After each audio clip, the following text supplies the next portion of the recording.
जंगल के बीच एक विशाल पेड़ के नीचे बैठी एक अत्यंत सुंदर और गर्भवती युवती फूट फूट कर रो रही थी। उसकी सिसकियों के बीच अचानक सूखे पत्तों पर रेंगने की आवाज गूंजी तो वह घबराकर इधर उधर देखने लगी और तभी उसकी नजर एक जहरीले काले नाग पर पड़ी जो धीरे धीरे उसकी ओर बढ़ रहा था। वह उठकर भागने ही वाली थी कि उसी क्षण नाग ने मानवीय स्वर में कहा, रुक जाओ, मुझसे डरने की आवश्यकता नहीं है, मैं तुम्हें नुकसान नहीं पहुंचाऊंगा। यह सुनकर युवती सन्न रह गई और कांपती आवाज में बोली, यह कैसे संभव है, तुम बोल कैसे सकते हो? नाग बोला, यह सब बाद में बताऊंगा, पहले मेरी जान बचाओ।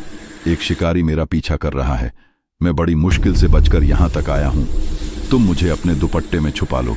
भय और करुणा के बीच झूलती युवती ने उसकी बात मान ली और नाग को दुपट्टे में छुपा लिया। कुछ ही पलों बाद एक क्रूर शिकारी हाथ में लाठी और दूसरे हाथ में मरे हुए सांप लिए दौड़ता हुआ आया और युवती से पूछने लगा कि क्या उसने यहां से किसी काले नाग को जाते देखा है। युवती ने संयम रखते हुए कहा कि वह लकड़ियां चुन रही है और उसने कोई सांप नहीं देखा।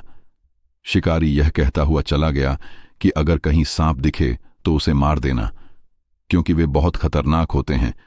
उसके जाते ही युवती ने नाग को बाहर निकाला तो नाग कृतज्ञता से बोला कि उसकी दया से आज उसका जीवन बच गया। और फिर उसने युवती की हालत देखकर पूछा कि वह इस वीरान जंगल में इस अवस्था में क्यों